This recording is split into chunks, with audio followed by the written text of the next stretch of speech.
Amo a vovó debaixo do piso, disse a menina para a mãe, e quando as pessoas cavaram para ver. Olá a todos. Aproveitem esses momentos de relaxamento enquanto assistem. Laura desceu da velha caminhonete dirigida pelo Sr. Ângelo, um motorista de frete que também era dono da pensão. Ela abraçava apertado a filha Helena, uma menina de 7 anos, magra, de cabelos pretos, silenciosa como uma sombra. Na mão de Laura havia uma sacola de pano já gasta, e Helena segurava firme um ursinho de pelúcia chamado Paco, o último presente do pai antes de desaparecer sem deixar vestígios. Aqui está, a casa como a senhora pediu. Barata, tranquila, perto do centro da vila, disse o Sr. Ângelo. Mas é melhor manter a menina longe do porão. As crianças daqui dizem que é frio lá embaixo. Ele hesitou. Laura franziu a testa. Frio? Ah, digo, e o ar? Úmido. Deve ser mofo. Não sou supersticioso, mas os antigos moradores se mudaram porque a filha deles tinha dificuldades para dormir. Não é nada demais. Laura não respondeu. Apenas assentiu e conduziu Helena para dentro. Era uma casa antiga de 2 andares, com telhado de cerâmica vermelha já deteriorado, paredes de pedra calcária branca manchadas de musgo. Por dentro, o chão era de ladrilho vermelho desbotado, e as portas de madeira rangiam a cada rajada de vento. Você gosta deste lugar, Helena? Perguntou Laura, alisando os cabelos da filha. Helena permaneceu em silêncio. Seus olhos percorreram o ambiente e pararam bem no meio da sala, sobre um ladrilho cinza claro, aparentemente igual aos outros. Gosto do silêncio. Sussurrou ela, ainda abraçando Paco. Naquela noite, Laura tentou fazer Helena dormir no quarto do andar de cima. O vento assobiava pelas janelas, produzindo um som áspero e lamurioso. Laura girou a maçaneta da janela, fechando-a bem, e voltou para a cama. Helena já dormia, mas segurava firme o ursinho. Seus olhos tremiam sob as pálpebras, como se sonhasse. Quase de manhã, Laura foi acordada por um som suave. Quando desceu as escadas, viu Helena sentada no chão frio da sala, exatamente sobre o ladrilho cinza. A menina estava com a cabeça baixa, sussurrando como se conversasse com alguém. Vovó, e não fique triste, e eu gosto da senhora que está debaixo do chão. Laura estremeceu. Helena! Ela chamou. O que você está fazendo? Helena levantou o rosto. Seus olhos estavam distantes, sonhadores. Eu estou conversando com a vovó. Ela não lembra o nome dela. Ela está com frio. Laura correu até a filha e a levantou. Não tem ninguém aqui. Não fale mais essas coisas, tá bom? Helena assentiu sem dizer nada. Mas durante o café da manhã, seus olhos permaneciam fixos no ladrilho cinza no meio da sala, como se algo invisível a chamasse. No dia seguinte, a cena se repetiu. E no outro também. Todas as manhãs, Laura encontrava a filha sentada no mesmo lugar, sussurrando. Mamãe, e a vovó ainda está aqui. Eu gosto dela. Na primeira vez, Laura tentou sorrir. É só imaginação, querida. Como aquele amigo invisível que você costumava ter, lembra? Mas Helena não sorriu. Ela já não era mais a menina alegre de antes, na cidade. Tornou-se introspectiva, calada, e toda vez que mencionava a vovó, seus olhos escureciam, como se carregassem uma tristeza que não cabia numa criança. Uma semana depois, Laura levou Helena para comprar pão na padaria da Dona Rosa, uma senhora de mais de 60 anos, cabelos brancos e um cachecol de lã no pescoço, mesmo com o tempo quente. Sua menina está muito pálida, observou Dona Rosa enquanto embrulhava o pão. Sim, ultimamente ela tem tido dificuldade para dormir, suspirou Laura. E fica dizendo coisas estranhas sobre uma senhora debaixo do chão. A senhora sabe quem morava naquela casa antes da gente? O olhar de Dona Rosa mudou. Ela apertou levemente o barbante do pacote. A senhora está na casa perto da igreja antiga, não é? Sim.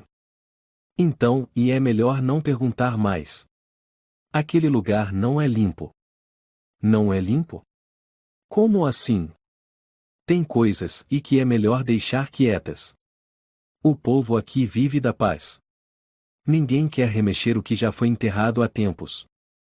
Laura ia perguntar mais, mas Dona Rosa se virou e chamou o próximo cliente. No caminho de volta, Laura apertava o volante com força, a cabeça rodando. De um lado, a preocupação com a filha. Do outro, o medo que crescia. Helena, você vê alguém falando com você? Não, e mais eu escuto ela chorando. Todas as noites. Ela sente muita dor. Laura se arrepiou. Ela não acreditava em fantasmas. Era uma mãe solteira, que já trabalhou com faxina, na cozinha, como babá. Acreditava no cansaço, no trauma, nas alucinações causadas por estresse. Mas ao olhar nos olhos de Helena, ela não via uma criança inventando histórias. Via a tristeza. Uma tristeza que não pertencia à infância. Naquela noite, Laura deitou ao lado da filha. O vento voltou a assobiar pelas frestas, como lamentos. Ela ficou imóvel, os olhos abertos, segurando Helena com força. De repente, ouviu um sussurro. Eu gosto da vovó. Ela sente muita dor, mamãe. Laura se sentou de sobressalto. Helena dormia, mas seus lábios se moviam. A mão dela estava esticada, apontando para o ladrilho cinza no meio da casa, como se seu instinto atravessasse o chão do quarto e desafiasse a gravidade. A senhora debaixo do chão. Helena, o que você está desenhando? Perguntou Laura, sem tirar os olhos da frigideira onde o ovo começava a queimar. A menina não respondeu. Estava concentrada num pedaço de papel velho, riscando com um lápis preto. Laura desligou o fogão, enxugou as mãos e se aproximou da mesa. Quando olhou para o desenho, sentiu o coração parar por um instante. Sobre o papel manchado de grafite, havia o desenho de uma mulher vestida como freira, de túnica cinza, sem rosto, apenas um círculo negro riscado com traços cruzados. Aos pés dela, uma poça escura como sangue, e ao redor, 3 figuras humanas sem rosto, com os braços erguidos como se estivessem agredindo. Helena, e quem é essa? Perguntou Laura, tentando manter a voz firme. É ela. Ela não lembra o nome. Eu estou ajudando ela a lembrar, respondeu Helena, sem tirar os olhos do desenho. Você viu essa pessoa onde? Dentro da minha cabeça. Laura engoliu em seco. A nuca arrepiada. Helena, desde quando você começou a desenhar coisas assim? A menina levantou o olhar. Desde que ela começou a contar histórias. Laura segurou a cabeça com as mãos. Já pensava em levar a filha a um psicólogo, mas a vila não tinha clínica adequada. Se fosse até a cidade, perderia o emprego na padaria, perderia a pensão barata e tudo desmoronaria. Naquela tarde, enquanto dobrava roupas no quarto, ouviu murmúrios vindos do andar de baixo. Desceu silenciosamente.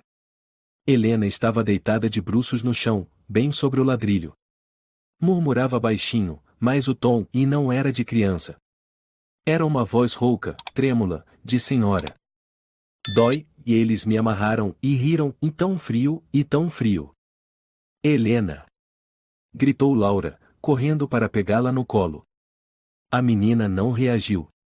Os olhos ainda fechados, os lábios continuavam a se mover.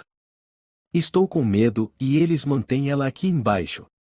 Laura sacudiu a filha. Helena abriu os olhos. Mãe? Eu estava sonhando? Você estava conversando com alguém, disse Laura, trêmula. Não lembro, e só estava com frio. Naquela noite, Laura não conseguiu dormir. Foi até a varanda e acendeu um cigarro. Um pio de coruja soou entre as árvores, fazendo-a se sobressaltar.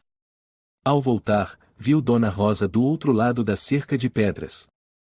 A senhora precisa de algo? Perguntou Laura, assustada.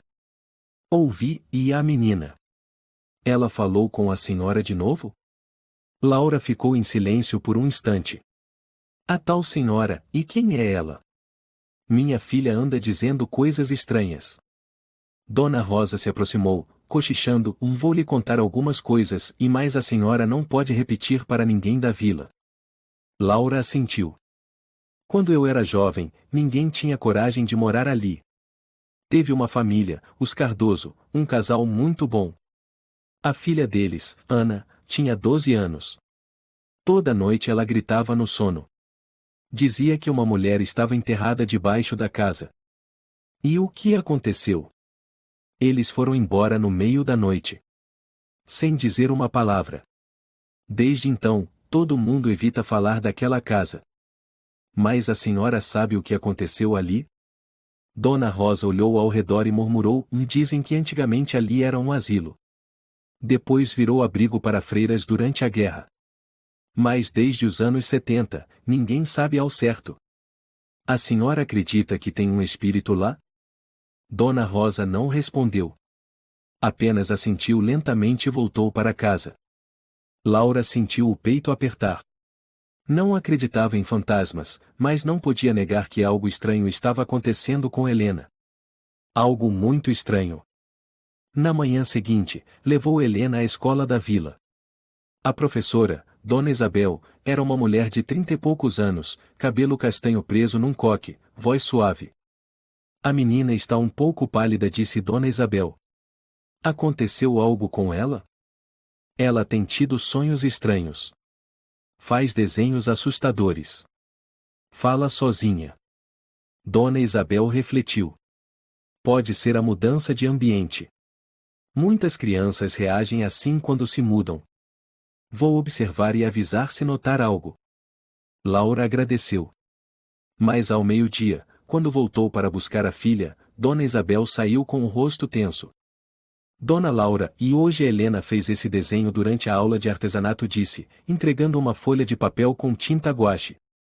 A imagem fez Laura congelar. Uma mulher amarrada, com a boca aberta como se gritasse, cercada por facas, crucifixos e 3 figuras humanas rindo. Ela disse mais alguma coisa? Perguntou Laura. Dona Isabel assentiu, baixando a voz. Ela disse que a senhora sente dor. Disse, ela pediu para eu desenhar, para ninguém esquecer. Laura apertou o desenho nas mãos.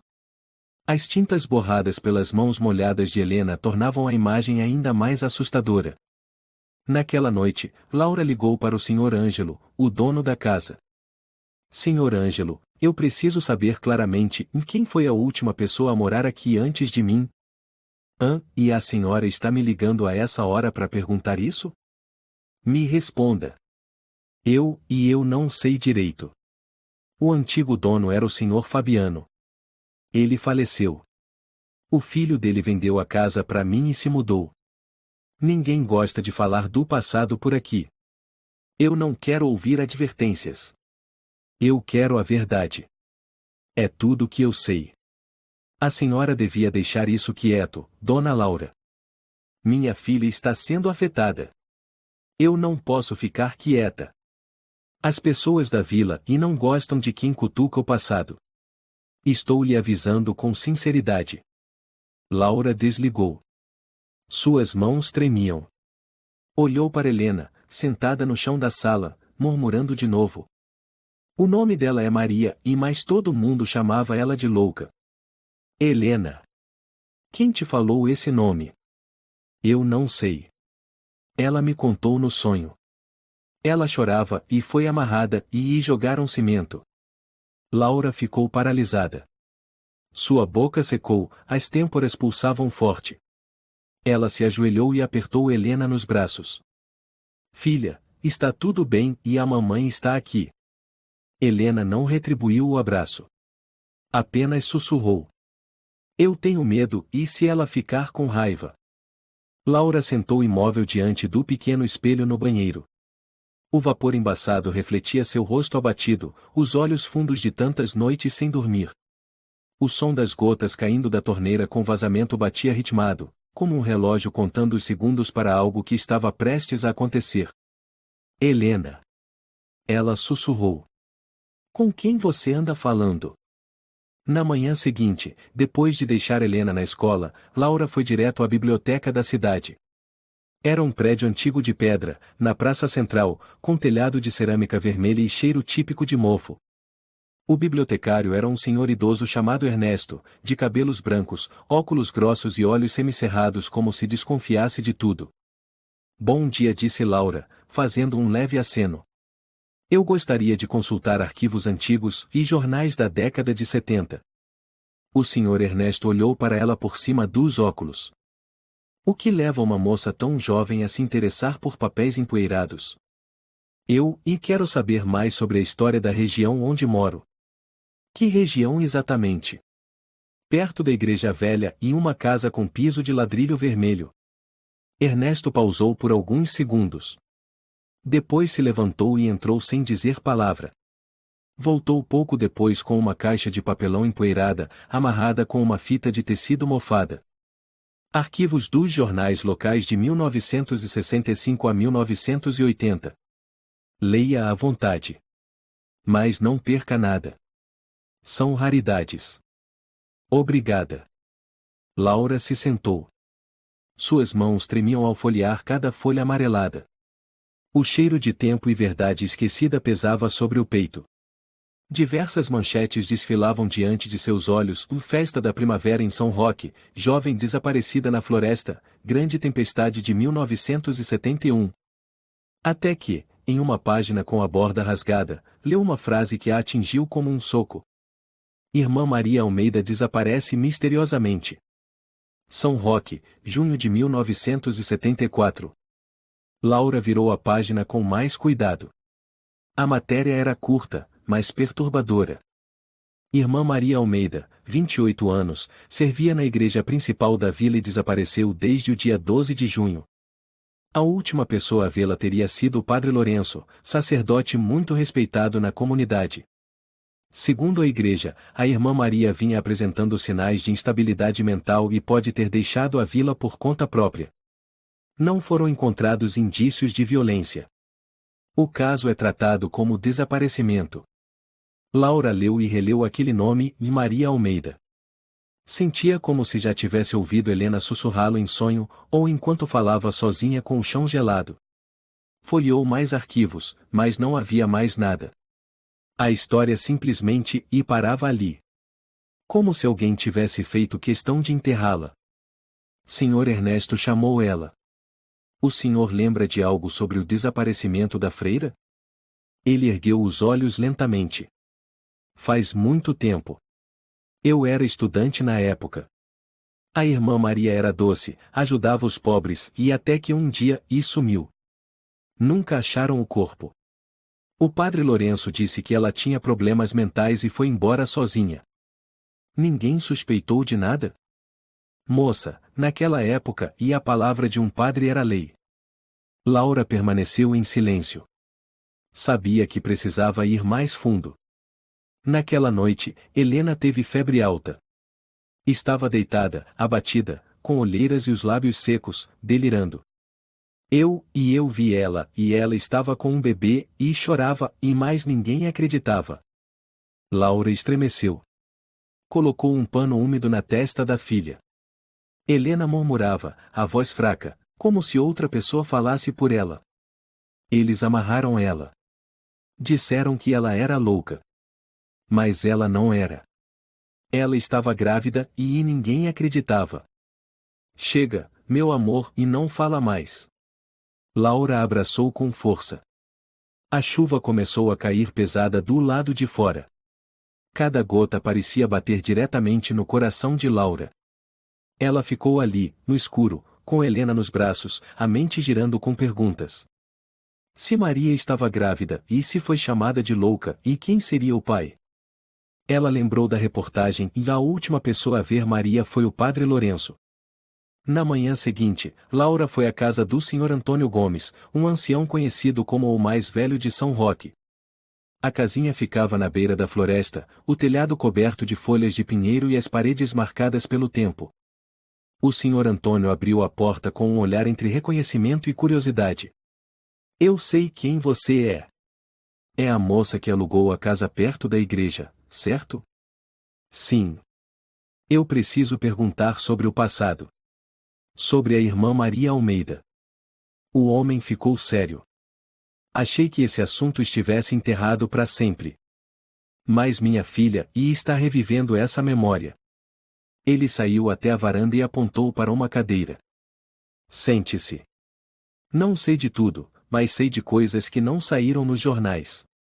Laura se sentou. O vento frio soprou, levando algumas folhas secas. Maria não era louca. Isso é a primeira coisa que você precisa saber, disse ele.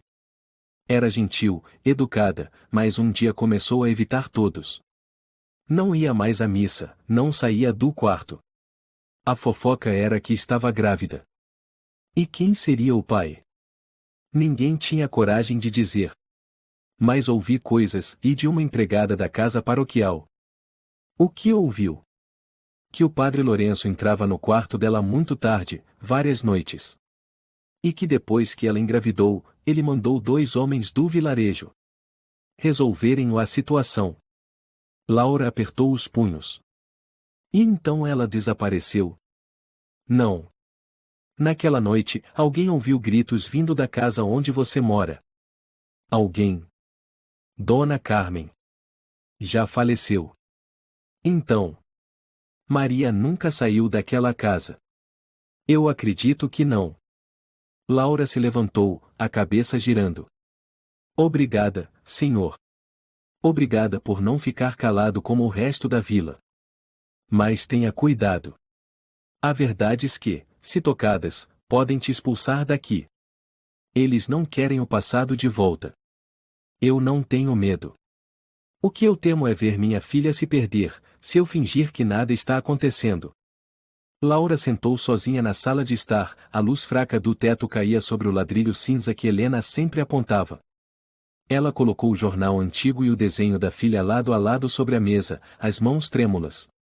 Cada peça começava a se encaixar como um quebra-cabeça macabro, de Maria Almeida, a freira desaparecida, as falas de Helena durante o sono, os desenhos riscados de preto, e o ladrilho silencioso sob seus pés. Não há mais dúvida. Sussurrou. O vento soprou pela fresta da porta, trazendo o cheiro úmido e frio característico da casa. Laura se levantou e foi até o depósito buscar uma pá velha deixada pelo antigo proprietário. Olhou para Helena dormindo no sofá, suando. Cada sonho a deixava mais fraca. Ela apertou o cabo da pá. Não dava mais para esperar. Laura começou a cavar. O som da pá batendo nos azulejos ecoava na noite silenciosa. A cada golpe, a poeira e cascalhos se espalhavam. Ela ofegava, suando em bicas. O chão era mais duro do que pensava, o cimento parecia ter sido derramado propositalmente para esconder algo. O barulho acordou Helena. Ela se sentou, olhos arregalados. Mamãe, e o que você tá fazendo? Perguntou, a voz trêmula. Tô ajudando ela, respondeu Laura, sem parar. Helena olhava fixamente para o ladrilho, já parcialmente quebrado, onde uma mancha vermelha escura começava a surgir. Mãe, tô com medo. Ela não quer ser mexida. Laura parou. Você ouviu ela dizer isso?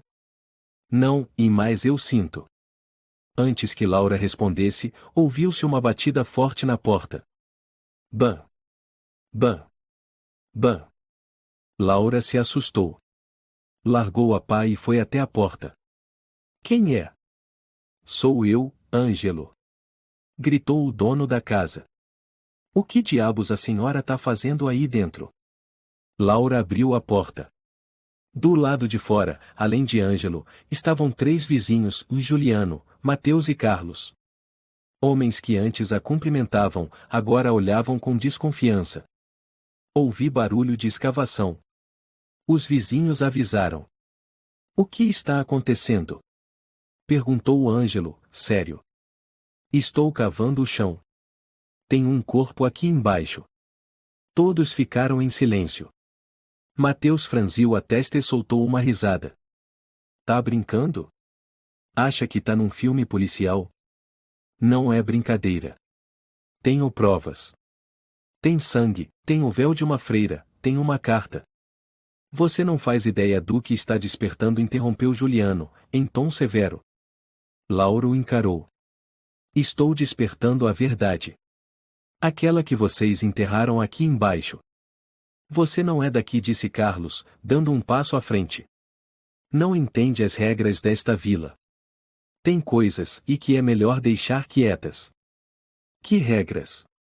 Regras que protegem estupradores? Regras que enterram mulheres vivas e calam todos? Você está insultando toda essa comunidade. Gritou Mateus. Então essa comunidade merece ser insultada. Respondeu Laura. O olhar dos homens mudou. O ar ficou pesado, carregado de ameaça. Helena se escondeu atrás da mãe, apertando o ursinho Paco com força, tremendo. A senhora tem que parar agora, disse Ângelo. Tenho o direito de expulsá-la desta casa se continuar fazendo algo perigoso.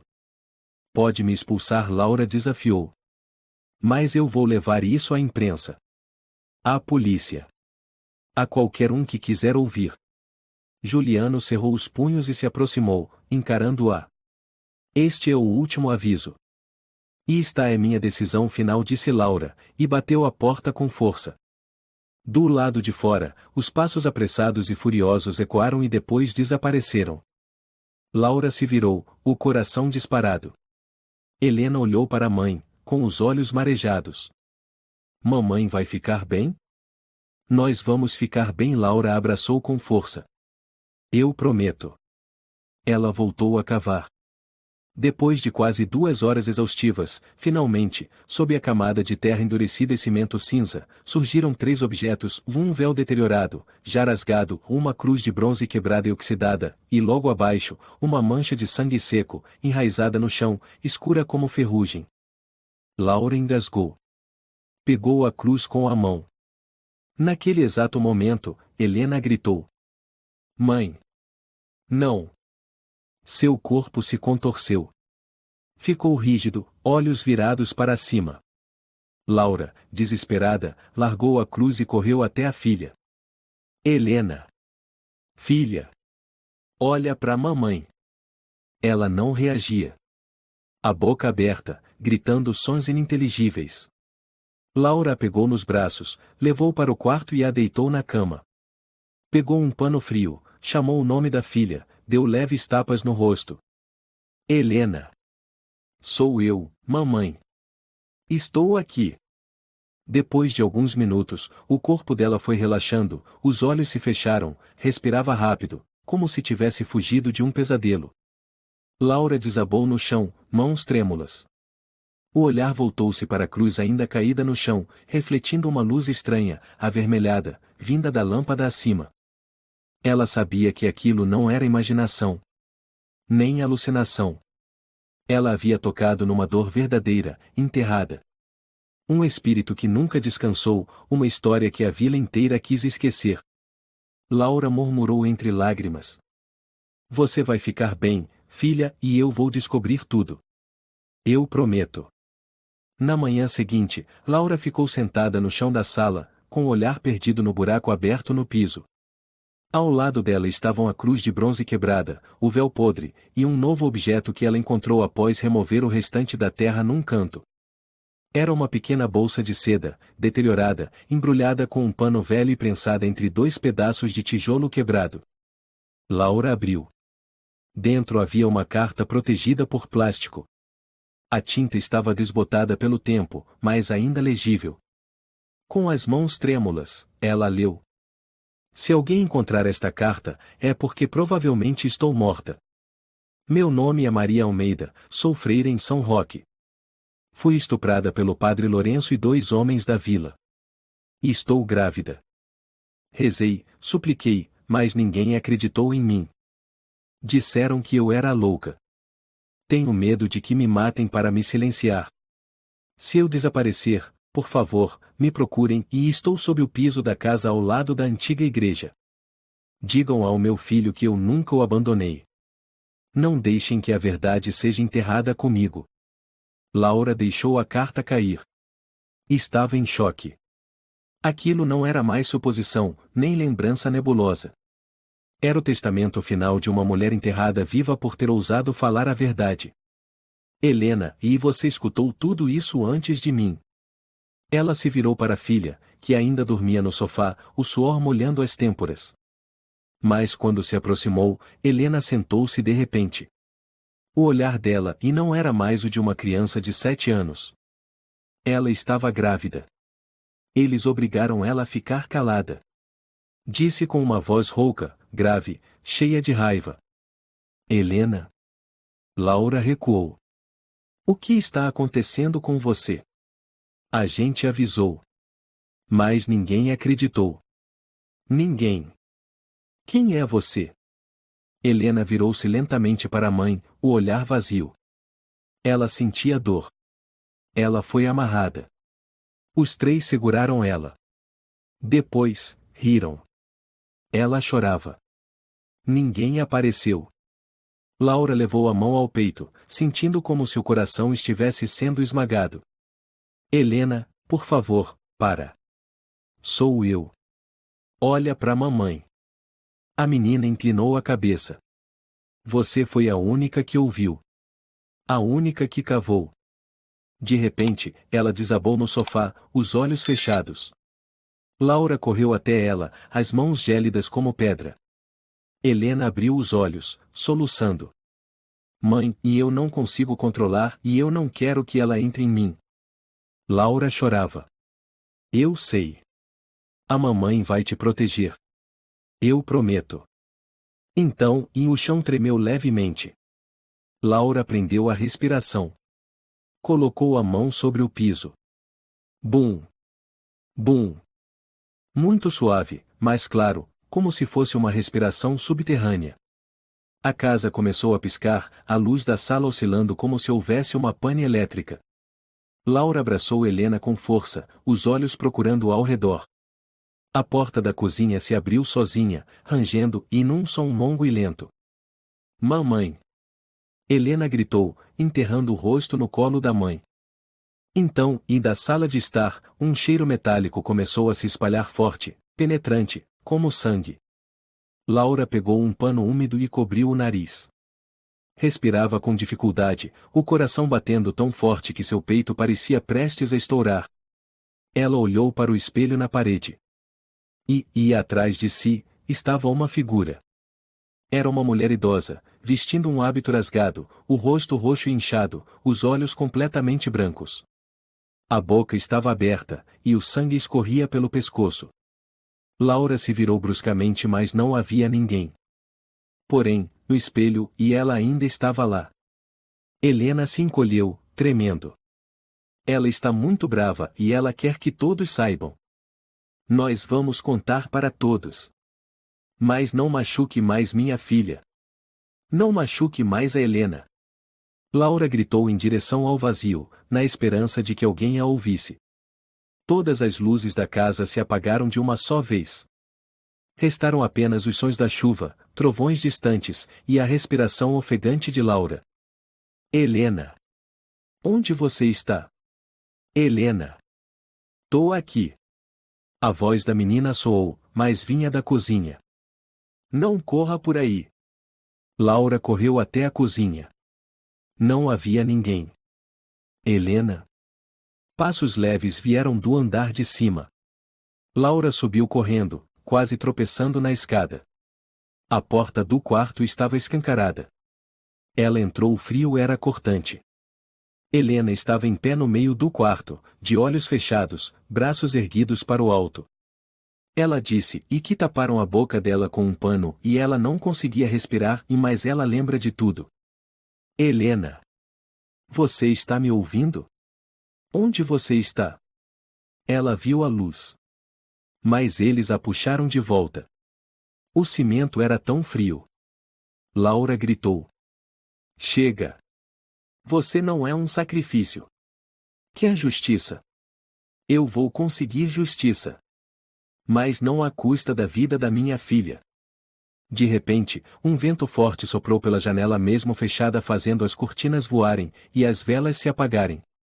Helena desabou. Laura correu até ela. A menina havia desmaiado. Mamãe, tá frio, e mamãe? Murmurou Helena, inconsciente. Laura a pegou no colo, desceu correndo, e a cobriu com cobertas no sofá. O cheiro de sangue ainda impregnava o ar, e a casa continuava estranhamente fria, apesar da lareira acesa. Laura ajoelhou-se ao lado da filha, abraçando-a como se agarrasse ao último calor que restava neste mundo.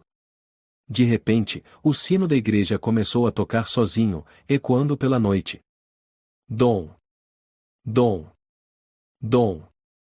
Laura entendeu. Aquilo era um aviso. Ou o começo de algo maior, mais profundo, e que não pararia se ela continuasse em silêncio. Na manhã seguinte, Laura acordou com os olhos inchados e os braços ainda envolvendo Helena.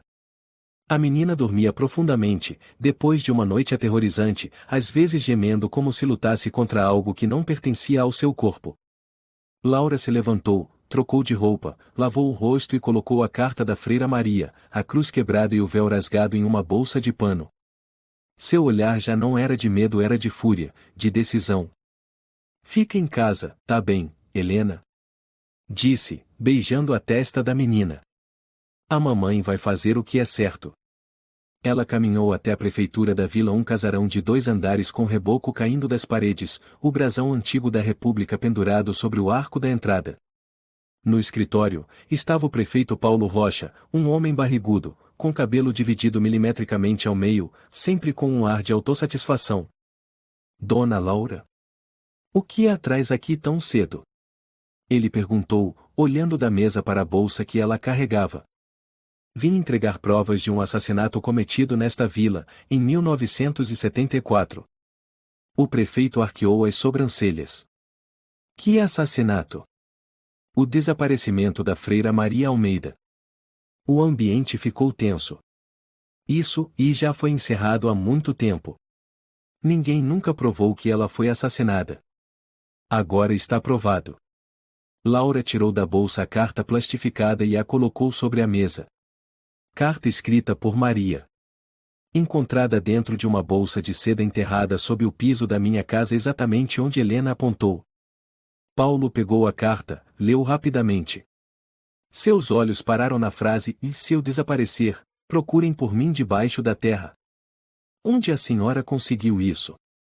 A voz dele abaixou. Debaixo do chão da sala. Junto com um véu, uma cruz quebrada e sangue seco. Ele devolveu a carta. Não sei o que está tentando fazer, mas, e isso não deve ser exposto. Isto aqui é uma vila, não uma cidade grande. Vivemos da tranquilidade. E essa tranquilidade ou depende de enterrar viva uma mulher grávida? A senhora não entende. Paulo rangeu os dentes. Não podemos deixar o passado destruir o presente. A senhora está manchando a reputação da igreja. A reputação da vila. Laura bateu com força na mesa. E a vida? E a dignidade? E minha filha, que está sendo possuída por essa alma atormentada todas as noites? Paulo se levantou bruscamente. Se continuar, e chamarei a polícia militar para expulsá-la por perturbar a ordem pública. Tente. Laura respondeu, fria. Eu já enviei cópias para a capital. E também ao Tribunal de Justiça. O senhor, e melhor preparar seu depoimento. Ela virou as costas e saiu, sob o olhar furioso do prefeito. Do lado de fora, viu o senhor Antônio do outro lado da rua, com uma sacola de feira. Ele se aproximou, preocupado. A senhora acabou de falar com o Salvador? Falei. Ele não vai me calar. Vou até o fim. O velho suspirou. A senhora sabia que quem mandou cimentar o chão da casa foi o pai de Paulo?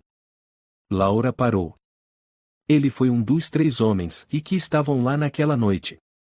E agora o filho mantém o poder do pai para continuar escondendo a verdade. Preciso tomar cuidado, né? Eles não vão parar por nada. Eu não tenho medo, Laura respondeu. Mas, poucas horas depois, ao voltar para casa, percebeu que o aviso era real. A porta havia sido arrombada, a fechadura entortada. Um papel estava colado na entrada, com letras rabiscadas. Vá embora. Pare de desenterrar os mortos. Você não pertence a este lugar. Ao lado, seu carro estava com os vidros quebrados e os pneus rasgados. Helena. Ela correu para dentro. Felizmente, Helena ainda dormia no sofá. Mas Laura percebeu saliva escorrendo em sua perna. Alguém havia cuspido nela. Na parede, manchas de barro jogadas contra a janela. Ela limpou tudo. Sentou-se. Cerrou os punhos. Ela não chorou. Ela estava com raiva. Naquela noite, levou Helena ao mercado. Ao entrar na loja da Dona Rosa, o silêncio foi imediato. Dona Rosa veio ao seu encontro, aflita. Eles te machucaram? Estou acostumada. De trás das prateleiras, Mateus se aproximou. Você de novo? Por que ainda não foi embora? Laura se virou. Só irei quando Maria for levada à luz. Quando a verdade for dita. Isso é invenção. Aquela freira era louca. Fugiu e morreu por aí. A carta dela não era loucura. Era desespero. Juliano levantou-se de uma mesa próxima. E você acha que é o quê? Uma santa? Uma salvadora? Helena tem 7 anos. Está com febre, dor de cabeça, porque vocês escondem um crime. Eu não sou santa. Eu sou mãe. E mãe não se cala.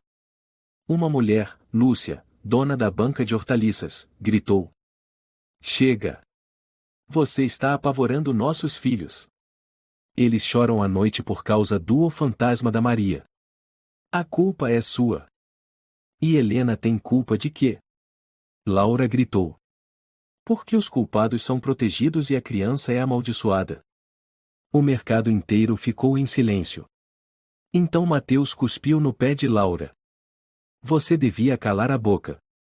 E sumir daqui. Laura limpou a saliva com um lenço.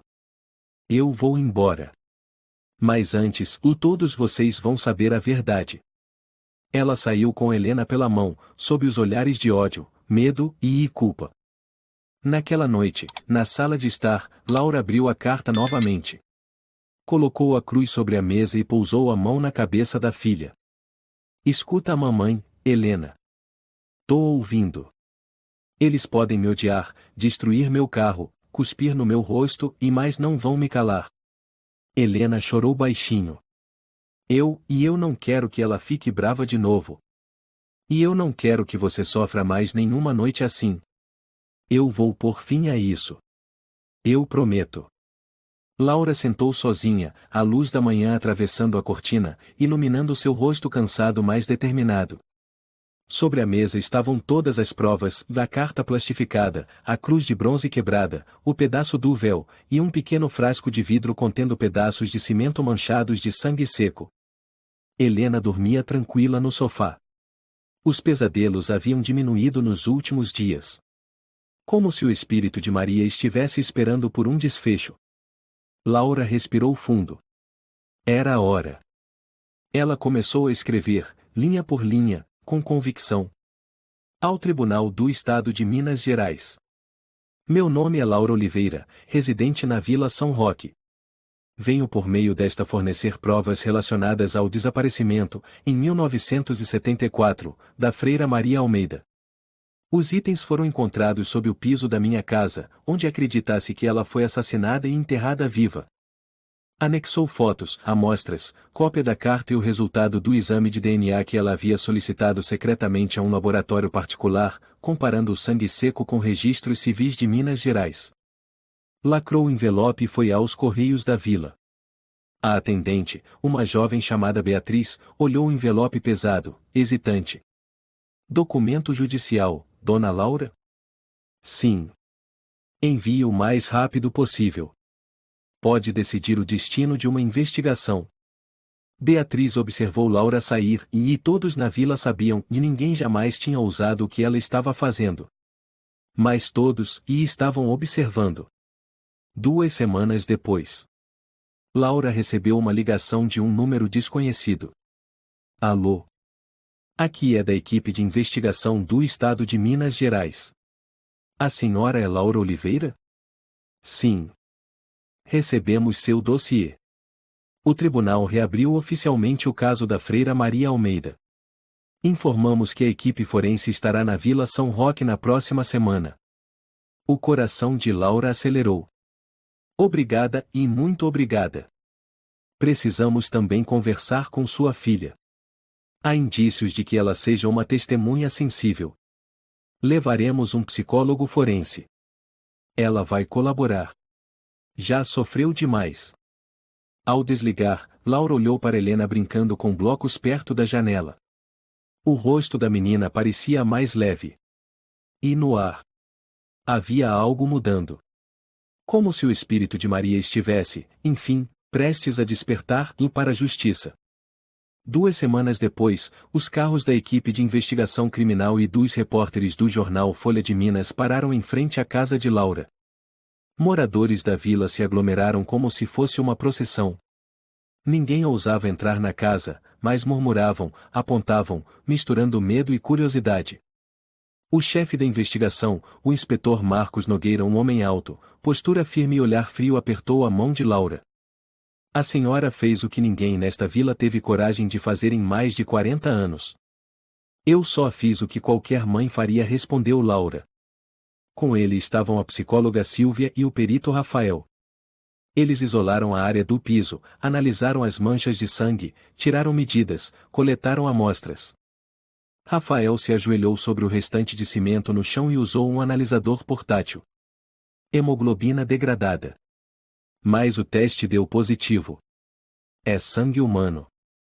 Laura lhe entregou a amostra de DNA comparativa que já havia preparado. Rafael abriu o arquivo e assentiu.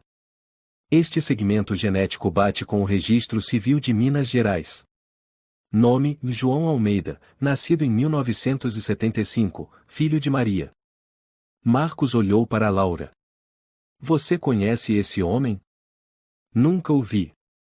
Mas sei que ele é a peça que faltava nesta história. No dia seguinte, os jornais estamparam as manchetes que estremeceram o Estado. Nova evidência no desaparecimento de Freira em 1974, sinais de estupro e sepultamento vivo. A mãe esquecida, o filho que nunca conheceu sua mãe, e o segredo revelado em Vila São Roque. O primeiro a cair foi o prefeito Paulo Rocha. A imprensa cavou o passado de seu pai, Lucas Rocha, ex-delegado da vila em 1974, responsável por arquivar o caso apenas 3 dias após o desaparecimento. Diante da revolta popular, Paulo foi forçado a renunciar.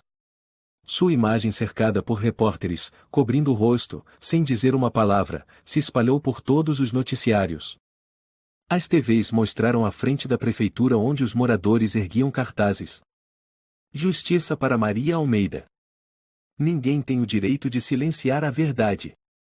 Em uma coletiva de imprensa, o inspetor Marcos declarou: estamos ampliando a investigação sobre os nomes citados no processo de 1974. Pessoas que foram isentadas por falta de provas ou estão sendo convocadas. E vão ter que responder. Laura assistia à reportagem com lágrimas rolando. Helena sentou-se ao lado, segurando sua mão. Mamãe. O que foi, filha? Ela sorriu e dentro da minha cabeça. Laura congelou. Eu não escuto mais nada. Só vi ela me abraçar e sumir como fumaça. Ela não estava mais triste. Laura abraçou a filha com força. Você foi incrível. Mamãe tem muito orgulho de você. Helena recostou-se no ombro da mãe. Ela disse, e que eu tenho os olhos parecidos com os do filho dela. Essa frase deixou Laura sem palavras. 2 dias depois, João Almeida, um homem de quase 50 anos, cabelos grisalhos, olhar profundo, apareceu na porta da casa de Laura. Você é Laura Oliveira? Sou. Você, e foi quem encontrou em minha mãe? Laura assentiu. Entre. Eu vou te contar tudo. João entrou com passos pesados. Laura lhe mostrou a carta, os objetos encontrados e contou tudo o que aconteceu com Helena. Ao terminar de ler, João caiu em prantos. Sentou-se no chão, cobrindo o rosto. As lágrimas não paravam. Disseram que minha mãe me abandonou. Me levaram para um orfanato. Disseram que ela era louca. Vivia a vida inteira com uma ferida sem nome. Laura sentou-se ao lado, pôs a mão em seu ombro. Sua mãe nunca te abandonou. Ela tentou contar a verdade e foi assassinada por isso. João ergueu o rosto. Os olhos marejados agora brilhavam com clareza. Eu farei tudo para que ela seja reconhecida. Devo minha vida a ela. Helena saiu do quarto e se aproximou. O senhor é o filho dela? João assentiu. Sou, querida. Sou o João. Helena sorriu. Acho que o senhor tem o mesmo olhar que ela. Triste, mas bondoso. João riu, ainda entre lágrimas. Obrigado, minha querida. Laura se levantou. Vamos terminar isso juntos. Nós três. João apertou as mãos de mãe e filha. A justiça não vai parar por aqui. No mês seguinte, Vila São Roque mergulhou em um silêncio nunca antes visto, atônita, desconcertada e, pela primeira vez, com medo. A casa de Laura se tornou o centro de atenção da mídia, homens de direitos humanos e da própria igreja. Aqueles que a insultaram agora baixavam a cabeça ao cruzar seu caminho. Certa manhã, Laura preparava chá na cozinha quando Helena entrou, abraçada com o ursinho Paco, e um brilho diferente no rosto. Mamãe, disse ela, essa noite eu sonhei com a vovó pela última vez. A irmã Maria. Laura se espantou. Helena assentiu. Ela vestia um hábito novo, o rosto não estava mais machucado, e o cabelo parecia mais comprido. Ela não chorava mais. Me abraçou e disse, obrigada por me ouvir. E depois caminhou para a luz. Laura pousou a xícara. Os olhos marejaram. Você a ajudou a descansar em paz, Helena. Não fui só eu, disse a menina, sorrindo. Foi você também. E o tio João. A campainha tocou. Laura abriu a porta. Era João Almeida, de camisa branca, segurando um buquê de margaridas e uma pequena caixa de madeira. Chegou cedo, disse Laura. Hoje temos uma missão importante. Está pronta? Prontíssima. João cumprimentou Helena. Foi você quem trouxe minha mãe de volta para casa. Eu só segui o coração, respondeu a menina, e de repente o abraçou. João se emocionou. Na antiga igreja onde Maria servia, foi celebrada uma missa em sua homenagem.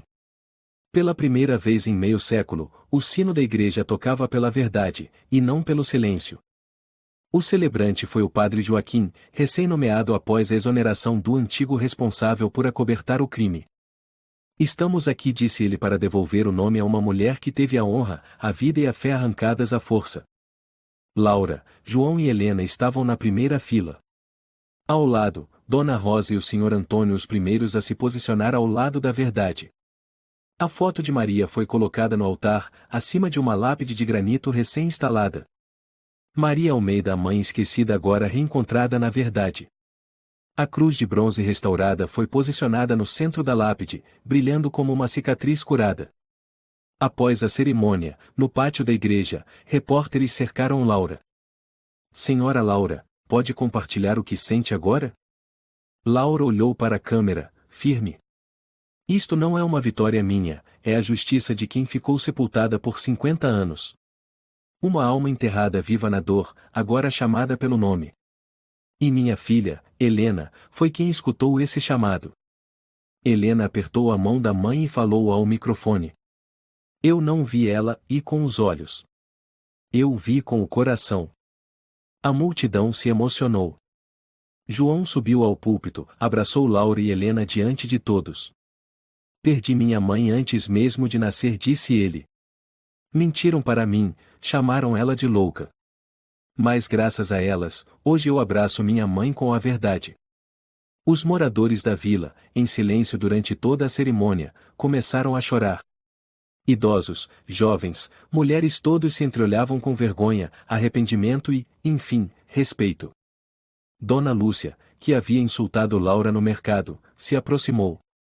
Dona Laura, e me desculpe. Eu não sabia. Laura a encarou, com voz serena. Saber já basta. Mas não fiquem mais em silêncio. Um idoso ao lado concordou com a cabeça. Esta vila deve muito a Maria. E à sua família também. Naquela tarde, na varanda da casa de Laura, os três se sentaram para ver o primeiro pôr do sol verdadeiramente tranquilo desde que chegaram a São Roque.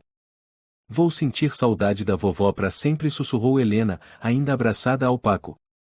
João entregou a ela a pequena caixa de madeira. Isso é da minha mãe. Tem uma presilha que ela usava na juventude e um caderno com seus diários. Escreveu em latim.